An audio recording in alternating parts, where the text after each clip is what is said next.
Hello viewers, welcome to my channel. I'm Hasham Ali Khan. Last video I have explained you about the residential status and the problems on residential status we have completed. Now related type of topic we have incidence of tax. So in this video two topics I'm going to cover up. The first one is incomes exempted from tax and the second topic is incidence of tax. In theory also they have asked in previous examination, give some 5 to 8 examples of incomes which are exempted completely from tax. So in this video I am going to explain you what are the incomes which are exempted and what is the scope of income. That means which income is taxable, Indian income or foreign income. It depends on the residential status. So in this video, incidence of tax also I am going to explain. So watch the video till the end so that you can be able to attempt the theory question also in examination. And in problems also every now and then these points will come. So if you are perfect on these concepts, then easily you can solve the problems also. Now let's begin with the exempted incomes. Which are the incomes which are completely exempted from tax? Now see carefully. Section 10 of the Indian Income Tax Act 1961 deals with exempted incomes. Section also you have to remember, 10 section. Now these incomes are not to be included in the total income of the SSC because these incomes are completely tax free. So you have to remember which are the incomes. The following are some of the examples. I am not taking out or taking all the incomes which are exempted from tax. Only few examples you have to remember, right? So first one, receipt by a member of Hindu undivided family. So previous video I have explained you Hindu undivided family is also one of the person according to Income Tax Act. And the head of the HUF is the Karta. So any income received by co-partners of the Hindu undivided family is not taxable in the hands of co-partners. Similarly, allowances given and perquisites provided to government employees, Indian citizens who are posted abroad, Indian ambassadors who are working in Indian embassy in the foreign country. In that case, the government will pay the allowances and perquisites to Indian citizens who are being posted abroad by the government. So any allowance or perquisites received by those people is not taxable. Similarly, payment received by an employee of state government, central government and organized sector on voluntary retirement is exempted up to 5 lakh. So any person who receives amount on voluntary retirement up to 5 lakh rupees is exempted. Similarly, payment from recognized provident fund. In the next chapter, income from salary, I am going to explain you what do you mean by provident fund. So if a person receives the amount from PF, from provident fund, that amount received is also not taxable. Payments from superannuation fund. This is also one of the retirement scheme. So this is also not taxable. Now similarly, scholarship received by students. When students receives the scholarships from any organization, scholarship is tax free. Similarly, allowances received by MPs, MLAs or MLCs. So these allowances received by MP, MLA is tax free. Now awards received from literary, scientific work or proficiency in games and sports. Any payment made by the government in pursuance of gallantry awards instituted or approved by the central government. So any awards given by the central government or state government gallantry award received, that is also tax free. Interest received on securities which are exempted from tax. The last chapter, income from other sources. In that chapter, I will explain you interest on securities. So any income which, any interest which is received from those security which are exempted from tax, that is also tax-free income. Very important, agriculture income. In the previous video, I have explained you about agriculture income that is also exempted from tax. Now, life policy amount received, including from LIC or any other private insurance company. So, any life insurance amount received either from Life Insurance Corporation or any other private insurance company. The amount received from insurance company is tax free. Now, gratuity received by a government employee is fully exempted. This point also you have to remember. Gratuity received at the time of retirement by a government employee is fully exempted. So, gratuity received by other employees is exempted up to rupees 20 lakh. For government employee, no limit, completely exempted. Whereas for other employees, there is a limit up to 20 lakh rupees exempted, remaining is taxable. Now, next one is encashment of leave on the eve of retirement for central and state government employees fully exempted. Encashment of leave. This again topic we will discuss more in the next chapter, income from salary. So, encashment of leave at the time of retirement by state government employee or central government employee fully exempted. Whereas other employees is exempted up to 25 lakh rupees. Non-government employees receiving leave encashment is exempted up to 25 lakh. Last one, interest on non-resident external account, NRE account. Normally, the non-residents will open an account called NRE account, non-resident external account. So, any interest credited in NRE account is also tax free. That's all. The 15 examples I have taken here. So, if you watch this video 2-3 times, then you can be able to remember that which are the incomes which are completely exempted from tax. So, one topic I have completed, that is incomes exempted from tax. The next topic is incidence of tax. So now I am going to start the next topic called incidence of tax. This incidence of tax means scope of income. That means which income is taxable and which income is not taxable for an SSC. Because an SSC may earn income in India or the SSC may earn income in a foreign country. The foreign income and Indian income. When it is taxable, when it is not taxable, I am going to explain in this topic, right? So, incidence of tax means the burden of payment of tax. The meaning of incidence of tax means burden of payment of tax. In simple words, it denotes tax liability of a person. That means which income is taxable and which income is not taxable. Very simple. According to section 5, remember, section 6 deals with residential status, whereas section 5 deals with incidence of tax. So according to section 5 of the Indian Income Tax Act, the concept of income and the place of earning income is in India or foreign country are the deciding factor for determining the tax liability. Very important paragraph. That means which income is taxable. It depends on two things. First of all, whether it is income or not. Secondly, where it has been earned. Whether it has been earned in India or it has been earned in a foreign country. That is the deciding factor regarding taxability. Now, section 5 deals with the scope of total income. That is what incomes are to be included and excluded in computing the total income of the SSC. Now, the tax liability of a person depends on his residential status. In the previous video, I have explained you the tax liability depends on the residential status of a person.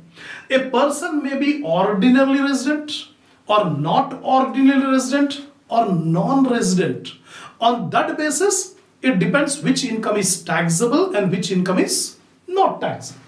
So, incomes are classified into two items.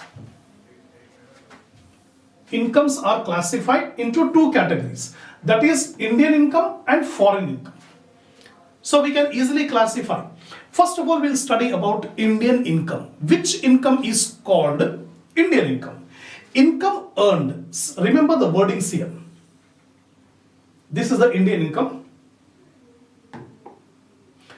Income earned. Remember these words. Income earned, received and deemed to be received in India are treated as Indian income. So, three words are given. Income earned, income received or deemed to be received in India, that is called Indian income, right? An individual, either Indian citizen or a foreign national, received income from. So any person can receive income in India, whether he is an Indian citizen or a foreign citizen. So which are the incomes which a person may receive in India? Now examples I am going to give. First one, salary for the services rendered in India. A person may give the service, he receives salary. So salary received by a person, any person, whether he is an Indian person or a foreigner. So any person who receives salary in India is an Indian income. Similarly, rent received from a property situated in India. If property is situated in India and rent is received, so who has received the rent? Whether Indian citizen or a foreigner, any person. If the property is in India, the rent received is an Indian income. Next one is income from a business or profession established in India. If a business or profession is established in India and profit is earned from that business, it is called Indian business. Whoever run the business, whether Indian citizen run the business or a foreigner run the business, that profit is income from any asset held in India. If a person hold some assets and income is received from that asset, so it's an Indian income because asset is in India. So whoever receives, whether Indian or foreigner. Similarly, capital gain on transfer of assets in India. If any capital asset is transferred and gain is arised, that gain is a Indian income because the capital asset is in India. Next one, any other income from which the source of income is to be treated as Indian income. So these are the examples of incomes which are called Indian incomes. Now what are foreign incomes? Now next topic is regarding foreign income. Any income which is not an Indian income is called foreign income. So if the source of the income and receipt of income are in a foreign country, that means the income is generated and the income is received in a foreign country, it will be treated as a foreign income. Now, taxability of SSC based on residential status. Whether the SSC is a resident or ordinary resident or non-resident, depending on residential status, we have to find out which income is taxable and which income is not taxable. So we have classified all the SSCs into all the individuals into three categories. Ordinary resident person or not ordinary resident person or non-resident person. So one by one I will explain you. First of all, ordinary resident person. If you have watched the previous video, you might be knowing what are the conditions to be satisfied to become an ordinary resident person.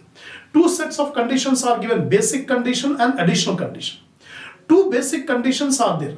If an SSC satisfies any one of the basic condition, then the SSC will become resident. Now, in order to find out whether he is ordinary resident or not, two additional conditions are there. So, if a person satisfies any one of the basic condition and both the additional conditions, then he will become ordinary resident. If a person satisfies the basic condition but does not satisfy the additional condition, he will be called not ordinary resident person. If a person does not satisfy the basic condition itself, he is called non-resident, right? So here ordinary resident person. Residential status is resident and an SSC whose residential status is resident and ordinary resident during the relevant previous year has to pay the tax. Now concentrate here. An ordinary person, resident person has to pay the tax on both the incomes, that is Indian income and foreign income. तो अगर कोई residential status ordinary resident है तो world के दुनिया के कोई भी कॉर्नर में उसको इनकम अर्न हुई, he has to pay the tax in India. That means all the incomes are taxable, Indian income and foreign income, if the residential status is ordinary resident person. Now I am coming to second one, not ordinarily resident person. Second residential status is not ordinarily resident person. Now, When we call it as not ordinary, he satisfies the basic condition but cannot be able to satisfy the additional conditions. Now see carefully. Residential status is resident but not ordinary resident during the relevant previous year has to pay the tax generally on Indian income. So if the person's status is not ordinarily resident person, he has to pay the tax on Indian income only. But one exception is there. Exception says even if foreign income is there, he has to pay the tax. One foreign income is there, which is that he need not pay the tax on the foreign income. First of all, not ordinary person, he has to pay the tax only on Indian income. Whereas foreign income, no need to pay the tax. But however, here you concentrate. However, one exception to this rule is if not ordinary resident person has got a business outside India. If this not ordinarily person is having a business outside India and that business is controlled from India. For example, one person, Mr. X, is a not ordinarily resident person. He is having a business in Singapore, but the business is controlled from India. So any income earned in Singapore, apparently it looks like a foreign income, but he is liable to pay tax in India. The Income Tax Act will treat that income as an Indian income instead of a foreign income. That is the exception, right? Now, I am coming to the last point, that is non-resident person. The non-resident person has to pay the tax only on Indian income. The non-resident need not pay any tax on foreign income. That is the rule. Even if he is having a business outside India, controlled from India, he is not liable to pay tax because he is a non-resident.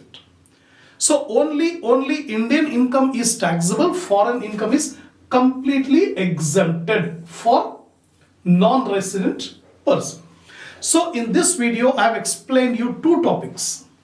What are the incomes which are completely exempted from tax and what is the incidence of tax? Which income is taxable, which income is not taxable, Indian income or foreign income.